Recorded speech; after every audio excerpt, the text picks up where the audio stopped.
दोस्तों, स्वागत है आपका आपके अपने स्टूडेंट्स लर्निंग चैनल में। हम लोग पढ़ रहे हैं रचना अनुवाद कौमुदी अभ्यास 8 में आज हम लोग करेंगे पूरे रूप लिखने हैं। देखिए क्या ख कह रहा है कि पूरे रूप लिखिए। हरि, कवि, रवि, अग्नि, मुनि, भूपति और प्रजापति। एक चीज़ में कॉमन है, छोटा एक ही मात्रा है ना सब में। तो हम एक रूप याद करेंगे तो सारे के सारे रूप याद हो जाएंगे। हाँ, यानी ये इकारांत रूप है। ये कैसा रूप है? इकारांत का रूप है। एक हरि का रूप देखिएगा आप। हरि का रूप आपको इसी में या कोई भी बुक में भी मिल सकता है। आप रचना अनुवाद कौमुदी में ही आप देख लीजिएगा, आपको मिलेगा उसमें। इसका प्रिंट आउट हमने दिया है यहाँ पे। देखिए यहाँ पे हमने दिया है हरि का रूप, शब्द रूप 123 पेज पर है रचना अनुवाद कौमुदी में। इसमें आपने राम का रूप पढ़ लिया है। आप हम लोग पढ़ेंगे हरि जो छोटाई की मात्रा है, इकारांत का रूप है। हरि विष्णु को कहते हैं। तो इसमें इसका संक्षिप्त रूप भी दिया है। इस संक्षिप्त रूप को ले करके हम कोई भी रूप, इकारांत का कोई भी रूप हम बना सकते हैं, पुल्लिंग रूप। ठीक है, तो आइए पहले हम लोग हरि को पढ़ लेते हैं। और दोस्तों आप इसे याद करने की ज़रूर कोशिश करिएगा।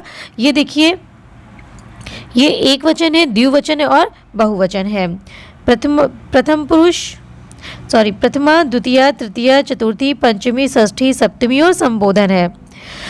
अब हम इसको एक वचन का एक साथ करेंगे, फिर द्विवचन करेंगे, फिर बहुवचन करेंगे। तो चलिए शुरू करते हैं हरि का रूप पढ़ना कि हरि ही हरिम हरिणा हरिये, हरे ही हरे हरऊ हरे। हरे संबोधन में हे हरे आप बोलेंगे तो आपका रिदम बिगड़ सकता है, तो आप हरे बोलिए। और ये हमेशा ध्यान में रखिए कि हे हरे होता है। हरि ही हरिम हरिणा हरिये, हरे हे हरे हरऊ हरे। ऐसे इसको आप याद करिए, गा के करिए, चाहे जैसे भी करिए। ये आपकी अपनी ट्रिक होगी याद करने की। हाँ, एक बार फिर से पढ़ते हैं। हरि ही हरिम हरिणा हरिये, हरे हे हरे हरऊ हरे। फिर देखिए द्विवचन में कैसे पढ़ेंगे। हरि हरि, हाँ, हरि हरि, हरिभ्याम हरिभ्याम हरिभ्याम, हरियो हो हे हरि। देखिए आपको ज़्यादा याद नहीं करना है द्विवचन में। हरि याद कर लेंगे तो हरि याद कर लेंगे तो प्रथमा और द्वितीय में काम आएगा। हरिभ्याम याद करेंगे तो प्रथम, तृतीया, चतुर्थी और पंचमी में। और हरियो याद कर लेंगे तो षष्ठी, सप्तमी में। और हरि जो संबोधन में है वो आपके प्रथमा का ही रूप होता है। संबोधन में प्रथमा विभक्ति ही लगती है। ठीक है, बस एक ये जो आपका संबोधन एक वचन है इसको छोड़ करके, और बाकी द्विवचन और बहुवचन सेम प्रथमा की तरह ही होते हैं। ठीक, तो हरि, हरिभ्याम, हरियो, ये तीनों आप याद करेंगे। हरि हरि हरि हरि हरि, हरिभ्याम हरिभ्याम हरिभ्याम, हरियो हरियो हे हरि। हरि हरि हरिभ्याम हरिभ्याम हरिभ्याम, हरियो हरियो हे हरि। देखिए अब बहुवचन देखिए। हर्यः हरीन् हरिभिः, हरिभ्यः हरिभ्यः, हरिणाम हरीषु हे हर्यः। तो पहला एक वचन और दूसरा बहुवचन, ये ज़्यादा महत्वपूर्ण है। बहुवचन को देखिए। हर्यः हरीन् हरिभिः, हरिभ्यः हरिभ्यः, हरिणाम हरिषु हे हर्यः। हर्यः हरीन् हरिभिः, हरिभ्यः हरिभ्यः, हरिणाम हरिषु हे हर्यः। हाँ, तो इसको आप किसी तरह से भी याद करिए, गा करके या जैसे भी याद करिए। ये आप अपना जो है ट्रिक बनाइए याद करने का। अब देखिए संक्षिप्त रूप देख लीजिए। संक्षिप्त रूप में क्या आता है। ई अयः, इम, ई, ईन, इना, अये, एह, एह, आओ और ए। वैसे ही ई, ईभ्याम ईभ्याम ईभ्याम, योह योह ई। और फिर अयः, ईन, इभि, इभ्य, इभ्य, ईनाम, ईशु और अयः। यही संक्षिप्त रूप लग के आप कोई भी इकारांत का रूप बना सकते हैं।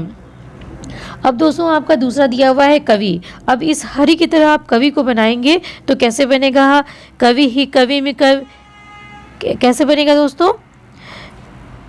कवि ही कवि में कविरणा कविये, कवि ही कवि हे कवौ कवि, कवौ कवि हे कवि। कवि ही कवि में कवीणा, कवीणा। अब देखिए इसमें हरि में हरिणा है, क्यों? क्योंकि ण नकार को णकार हो जाता है। ये आप पढ़ चुके हैं पहले के अभ्यास में, नकार को णकार हो जाता है। कब? जबकि आपके शब्द में र और मूर्धन्य ष होगा। ठीक, तो हरि में र है, इस वजह से न को ण हो गया है। लेकिन कवि जो शब्द है, इस कवि शब्द में कहीं न र है न ण है, इस वजह से यहाँ पे न रहेगा। ठीक है, ण को यहाँ पे ण नहीं रहेगा, न रहेगा, कवीना बनेगा। ठीक है, तो कैसे बनाएंगे दोस्तों? कवि ही कवि में कवीना कविये, कवि ही कवि कवौ कवे, हे कवे अर्थात हे कवे है।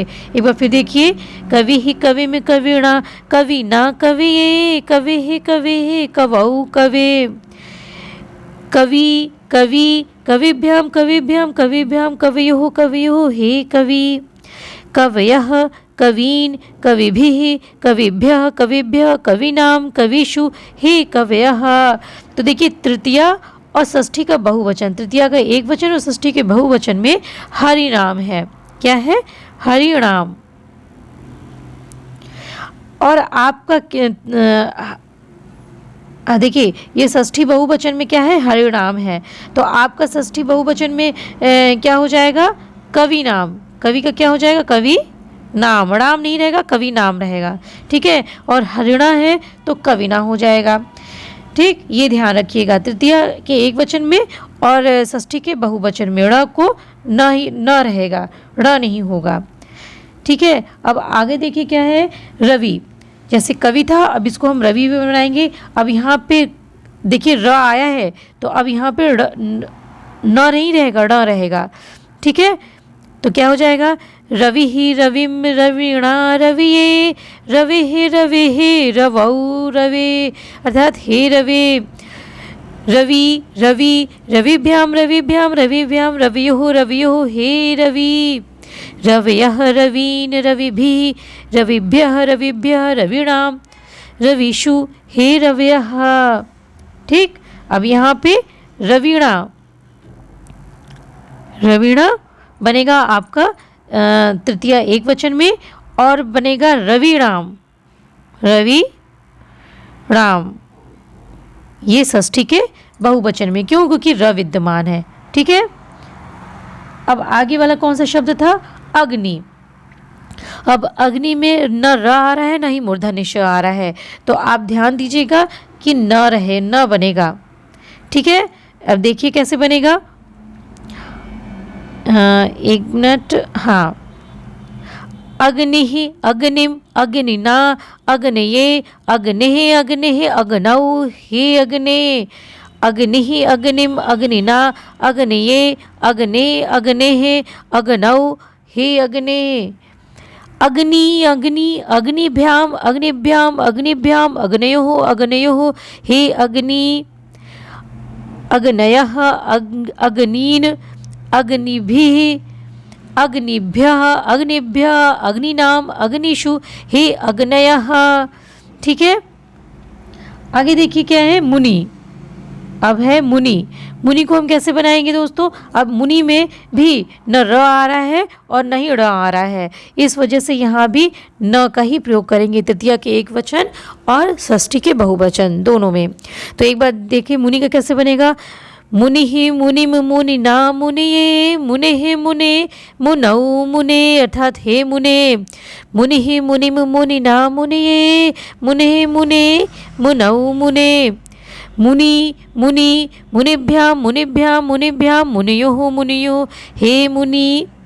मुनयः मुनिनीन मुनिभिः मुनिभ्यः मुनिभ्यः मुनिनाम मुनिषु हे मुनयः। ठीक है दोस्तों, अब आगे देखते हैं। आगे है आपका भूपति। तो भूपति को हम कैसे बनाएंगे? अब भूपति में भी आप गौर करेंगे कि न कि र है, र और मूर्धन्य ष ये दोनों ही नहीं आ रहे हैं, इस वजह से र नहीं आया रहेगा, न रहेगा तृतीया के एक वचन और षष्ठी के बहुवचन में। तो देखिए कैसे बनेगा दोस्तों। क्या बना रहे हैं हम लोग, भूपति। भूपति ही भूपतिम भूपति ना भूपतिये भूपते है भूपते है भूपतौ हे भूपते। भूपति भूपति भूपतिभ्याम भूपतिभ्याम भूपतिभ्याम भूपतयो हे भूपति। भूपतयः भूपतीन् भूपतिभिः भूपतिभिः भूपतिभ्यः भूपतिभ्यः भूपतीनां भूपतिषु हे भूपतयः। ठीक है। अब आगे है आपका ये लास्ट है प्रजापति। प्रजापति को देखिए, प्रजापति में भी र और श नहीं है, इस वजह से न ही रहेगा। हाँ, तृतीया और षष्ठी बहुवचन में न ही रहेगा। तो देखिए कैसे बनेगा, प्रजापति ही प्रजापतिम प्रजापतिना प्रजापतिये प्रजापतेः प्रजापतेः प्रजापतौ हे प्रजापते। प्रजापति प्रजापति प्रजापतिभ्याम प्रजापतिभ्याम प्रजापतिभ्याम प्रजापतयो प्रजापतयो हे प्रजापति। प्रजापतयः प्रजापतीन् प्रजापतिभिः प्रजापतिभ्यः प्रजापतिभ्यः प्रजापतीनां प्रजापतिषु हे प्रजापतयः। तो ये रहा दोस्तों आपका ख का पूरा धातु रूप, पूरा रूप हो गया हरि कवि रवि अग्नि मुनि भूपति और प्रजापति का।